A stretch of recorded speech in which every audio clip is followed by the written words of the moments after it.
Bismillahirrahmanirrahim. This is Heather Mehdi with our weekly perspective on events in the Middle East and South Asia with our wonderful guest, Dr. Zafar Bangash. Assalamu alaikum wa rahmatullahi wa barakatuh. Dr. Zafar Bangash, welcome to the program, sir. Wa alaikum assalam wa rahmatullahi wa barakatuh, and my salams to your viewers and listeners as well.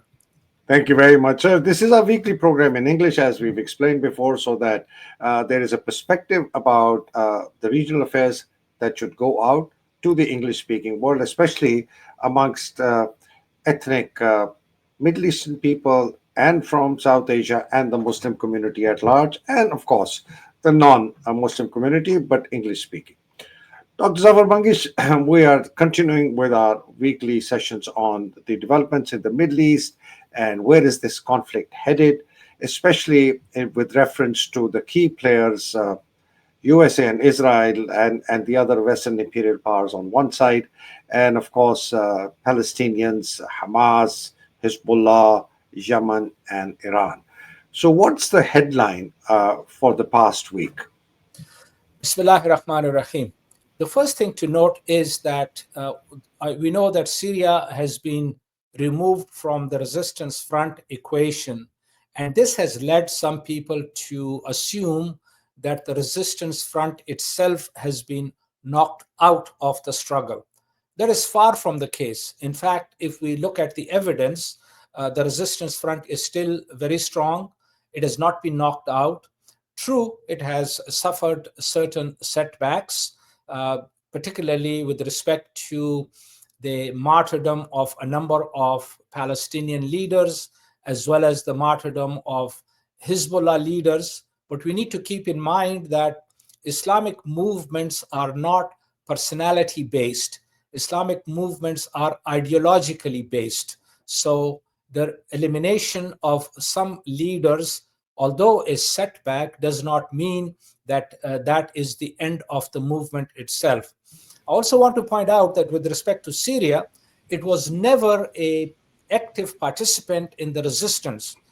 All it was doing during Bashar al-Assad's time was to act as a transit point for supplying weapons and other help to Hezbollah. That has been removed, but it does not mean that Hezbollah or in Iran cannot send help to Hezbollah by other means. We also should not write off Syria completely. In fact, I have a very strong feeling, given the evidence, that there is going to emerge within Syria a strong movement that would oppose the present US Zionist, Turkish-imposed terrorist gang in Damascus, that there will be a majority of Syrians rising up against them because they do not want to be anybody's puppets. I also want to point out that within the resistance axis equation, AnsarAllah of Yemen have emerged as a very, very important player. There have been a number of developments that we can talk about, but I just want to put an overall picture to say that the resistance front is far from out. Okay, that's a very good assessment. So that there is it appears from what you're saying that this is going to be a long, drawn-out affair. It's not going to be over in weeks or months. We're looking at years of resistance.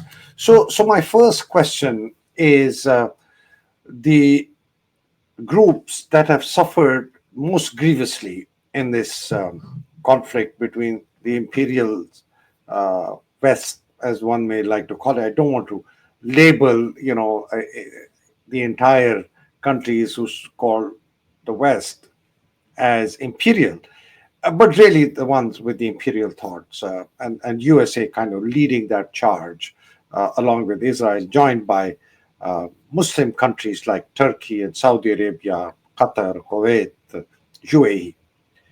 So the ones who suffered most grievously, the Palestinians, and especially in Gaza, killing goes on. What's happening there in terms of resistance? The resistance is still continuing. In fact, only yesterday, the Islamic resistance in Gaza were able to knock out 5 Israeli tanks. They were able to ambush a number of Israeli soldiers. So, despite the fact that Israel has carried out massacres in Gaza, they have slaughtered hundreds of thousands of people. The official figure is only about 46,000, but I believe that at least 200,000 people have been massacred in Gaza.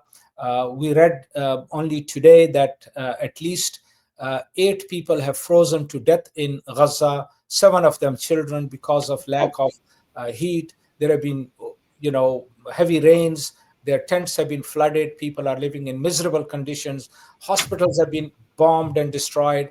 This is barbarism of the worst kind. But the resistance is not finished. The resistance continues.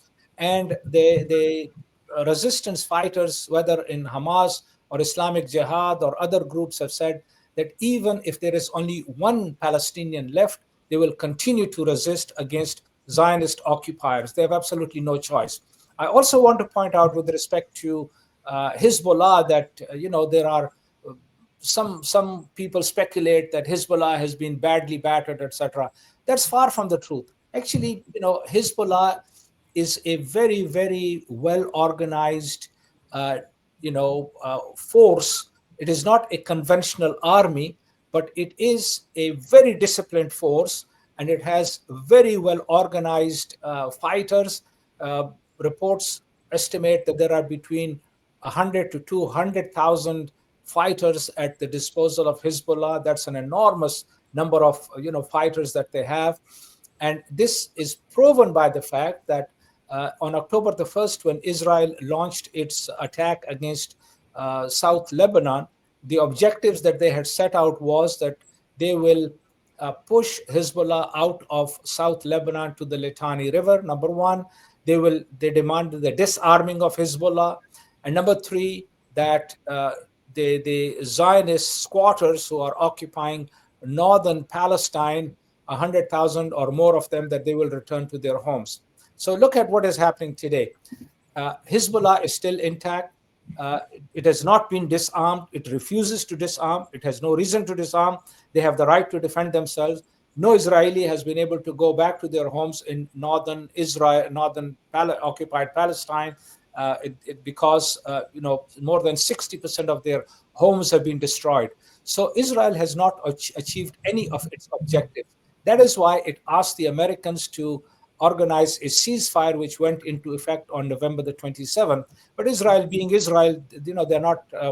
They are incapable of complying with any of their agreements. So they continue to periodically bomb Lebanese villages, but they are not able to confront the Hezbollah fighters head on. So Hezbollah is still there. The most amazing part is that can I pause here? Sorry, please continue your sentence, then I'll ask you. The most amazing part is that AnsarAllah of Yemen have emerged as a very, very important component of the resistance front, and they are fighting against not only Zionist Israel, they're fighting against America and Britain at the same time. And of course, the Saudis and the Emiratis are also joining in with their money, etc.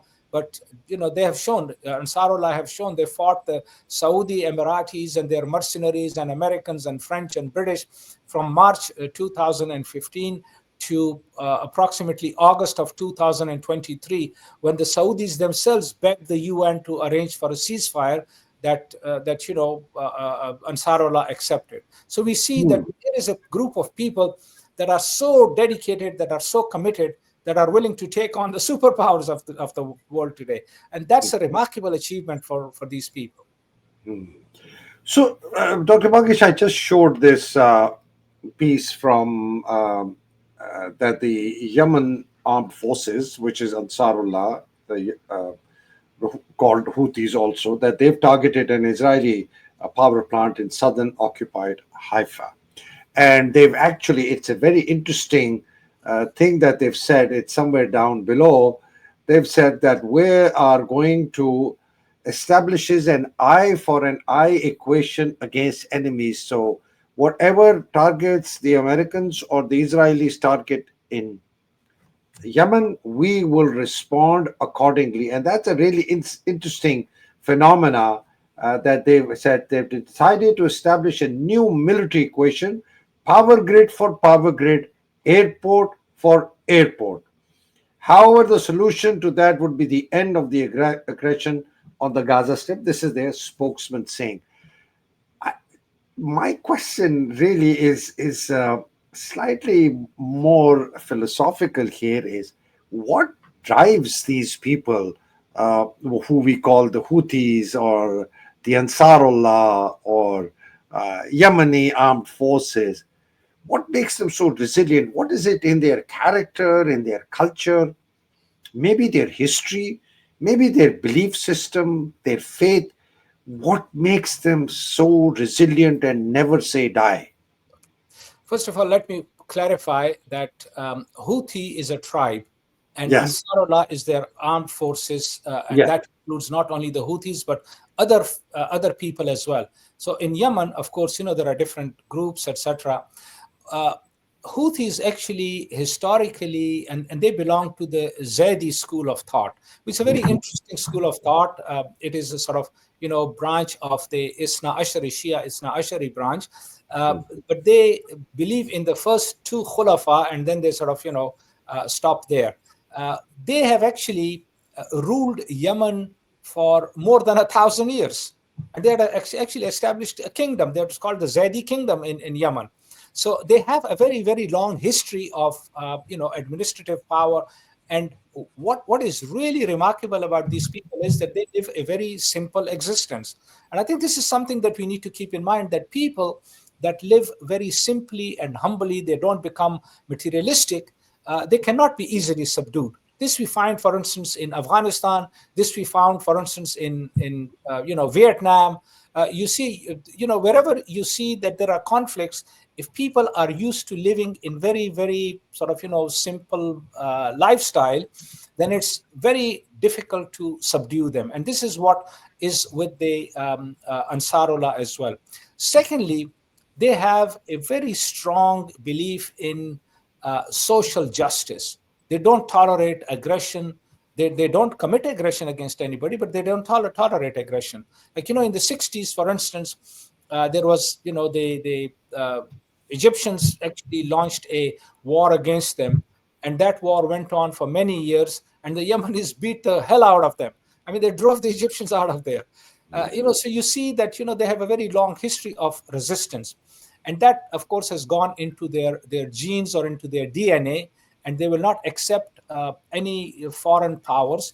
Now, when we come to the issue of, for instance, what is going on in Gaza, in Palestine, the Ansarullah feel a great affinity with the Palestinian people because they see them as oppressed, just as they were oppressed, just as they were being targeted. So they understand the suffering of the Palestinian people. And they have made it very clear that all of this will end once there is the Zionist aggression against the Palestinians comes to an end. And in that, I think it's remarkable that they have proved so faithful to their vow that they have not given up. They continue to fight, and I'm sure that they will continue to, inflict heavy damage on the Zionists, and ultimately they will be able to achieve their objective. And I think it's also important to note that the Ansarullah have been able to even push the Americans out of the Red Sea. I mean, America has this aircraft carrier, Harry S. Truman. It was close to the Yemeni border, and when the Yemenis launched their drone attacks and missiles, the Americans were actually forced to flee north to the Red Sea, close to the border with Egypt and Saudi Arabia, etc. So you can see that the Yemenis are not afraid of even taking on the Americans. And I can assure you that, the American aircraft carrier, which probably costs about $16-20 billion, if one hypersonic missile were to hit it, that would be the end of that aircraft carrier, because all that the Yemenis have to do is to damage its runway on the deck. And if that deck is ruined, then no aircraft can take off from there. And that's the end of that aircraft carrier with 5,000 of its, Marines on that aircraft carrier. So what it really takes is that people have to have determination. people have to be prepared to make sacrifices and not surrender to the psychological warfare that their enemies are trying to wage against them. So this is really interesting. What was most interesting in what you just said is the ideological, the faith-based, the moral equivalence that the Ansarullah, the Houthis, the Yemenis have with the people of Gaza. I mean, there is no trade between the two. There is no economic benefit that the Yemenis will ever get out of supporting Gaza, the Palestine. In fact, they suffer tremendous uh, violence as a consequence of their support of the Gaza. In this modern day and age, to see this kind of moral affinity, ideological affinity, faith-based, social justice, feeling for others who they feel have been aggrieved, and there is no economic relationship, is very rare, I must say, very rare. Oh, absolutely, and I think And this includes Iran, by the way, as well. absolutely, and we also need to keep in mind that in Yemen, the Ansarullah enjoy the overwhelming majority of people's support. If you look at the news every Friday, more than 1 million people come out in Sana'a, the capital city, in support of Ansarullah and in support of the Palestinian struggle. I mean, that is remarkable to be able to bring out 1 million people every Friday without fail. That shows how dedicated and committed these people are. And when you look at the way they are dressed in, very, very simple clothes, and they are, wearing what we call chappals. There are people roaming around in chappals and brandishing their Kalashnikovs. I mean, that is something, that is so admirable. That is so, remarkable about these people. So that Thank is, you. it keeps them going. Good. So that brings me to the last couple of questions. One is Iran. We've talked about Hamas. We talked about Hezbollah. We haven't talked about Islamic Jihad, but I guess maybe a quick comment on that. We've talked about the Yemenis. We haven't touched on Iran. So what is Iran thinking? And there is something called Operation True Freedom 3, which they say is going to be the defining battle of the region. Tell us about Iran. Yeah. You see, as far as Iran is concerned, first of all, it has no common border with Israel.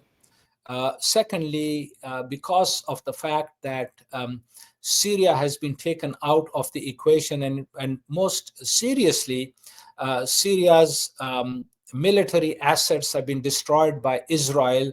Its air force has been wiped out, its helicopters, its air defense systems, its radar installations, etc. So that has made Iran a little bit more vulnerable if, let's say, the Israelis were to carry out an attack. From my assessment of the situation, Iran will definitely carry out its True Promise Operation 3. They have carried out 2 operations against Israel. And incidentally, Iran is the only country to have done so. The others have all been sitting on their hands and begging the Israelis to, have friendship with them, etc. With respect to Iran, it has not. And Iran will retaliate in good time. I think there is speculation that, the last time that Israel carried out an attack against Iran, that its missiles were destroyed and its radar installations were destroyed. That is complete bunk. That is simply not true. I have friends in Iran who are very knowledgeable about these things, and they say that it is simply not true. Iran's missile capabilities are intact. In fact, they are put so far deep underground that no amounts of missiles, etc., can damage them. And Iran has made clear that if, as Israel is threatening, as America is threatening, that if Iran's nuclear installations are targeted, although they'll be very difficult to destroy completely, because again, they are not only very deep underground, but also dispersed all over the country. Iran is a big country, that they cannot be destroyed completely. But Iran has said that then Israel should better watch out, because Iran will retaliate. As the Yemenis said, as the Ansarullah, an eye for an eye equation, Iran will also apply this eye for an eye equation. It will target Israel's Dimona nuclear facilities, it will target Haifa's chemical weapons facilities, and it will target Tel Aviv, and that will be the end of Israel. And I can also foresee that if that were to happen, then I think these tiny artificial entities called UAE and Qatar and Kuwait and Bahrain, etc., these tiny entities, including Saudi Arabia, incidentally, their oil installations will be wiped out, and there will be not a drop of oil leaving the Persian Gulf, and that will wreak havoc in the global economy. And I think the Americans are quite aware of this, that they know that if that were to happen, that will collapse the Western economies, and that's not a risk worth taking. So I think that Iran definitely will retaliate. It is simply trying to figure Will it out. go nuclear? And they will definitely. I think my strong recommendation to the Iranian leadership is that they should go nuclear. They should not, if they have not already done so. I hope they have, but if they haven't, I think they should go nuclear. That they know that they have the know-how. They just simply have to, assemble the components together, and then they'll have that will serve as a very strong deterrent both to the U.S. and to the Zionist aggressors that are illegitimately occupying the lands of the Palestinian people. Okay. So last question, and that really tells us that it's not over, and it's certainly not going to go the way Israel and the USA want, including the regional Muslim puppets, and unfortunately, a man who sold his soul and his entire nation, Erdogan, and the Turkish people. So, last question. To the people of Pakistan, will they ever develop this kind of spine, resistance, resilience, courage, bravery, as we see in the Palestinians, as we see in the Iranians, as we see in the Yemenis? Uh, Even though we are multi-ethnic, we've got Sindhis and Punjabis and Baloch and Pathan and Kashmiris and Gilgit-Baltistanis and the Muhajireens from India, who we call Urdu-speaking Muhajirs. What's your take on that? You see, events around the world, and in particular the Muslim world, do have an impact and an influence on people in other parts of the world as well. They cannot remain immune from that. A quick example of that is that when the Islamic Revolution in Iran occurred, prior to that, there was no Hezbollah in Lebanon. In fact, the Shia population in Lebanon was oppressed. They were discriminated against. And yet, they were inspired by the example of the Islamic Revolution, and they launched their movement and their campaign against the Zionist occupiers. The same, incidentally, applies to Palestine. Prior to that, you had the PLO, which ultimately sold the Palestinians through what was referred to as the Oslo Accords of 1993. And of course, out of the PLO emerged the Palestinian Authority, which are today acting as Israel's collaborators. So the Islamic Jihad and Hamas were inspired by the example of the Islamic Revolution, and they launched their campaigns, and look what they have achieved in that period of time. The same applies to the Houthis and Ansarullah. So when we look at the people of Pakistan, I wouldn't say that all the people of Pakistan necessarily would be inspired by the example of Iran or Hamas or Islamic Jihad or Hezbollah or Ansarullah, but I think there is a great potential for people in KP as well as in Balochistan to learn lessons from the example and the resilience of these people, and to unite and to strive and struggle for their rights. That potential is there, and definitely I think some incident might provide a spark, or even if there is no incident, I think people need to think about this very carefully, and they need to organize and mobilize and rise up for their fundamental rights that have been usurped from them. I definitely see that potential in Pakistan, and indeed in other places. As I mentioned earlier, this is also going to occur in Syria. I mean, we saw that Iraq, prior to, after Saddam Hussein's overthrow, there did emerge people who were now dedicated and committed to the Islamic cause. And I think there is much more potential in Pakistan for this kind, because all it requires is the right kind of leadership to inspire them, and they will definitely rise up for sure. Thank you, Dr. Zafar Bangash, on this very hopeful, very uplifting note that the Pakistanis will also acquire courage, resilience, bravery to resist oppression within their own countries and to fight for injustice across the Muslim world, especially the way Iran is doing, the way the Yemenis are doing, the way Hezbollah is doing, Lebanese are doing, the way Hamas is doing and fighting for their rights. I hope we do that. Thank you very much. Inshallah, we will meet next week and continue our discussion on developments and happenings around the Middle East and South Asia.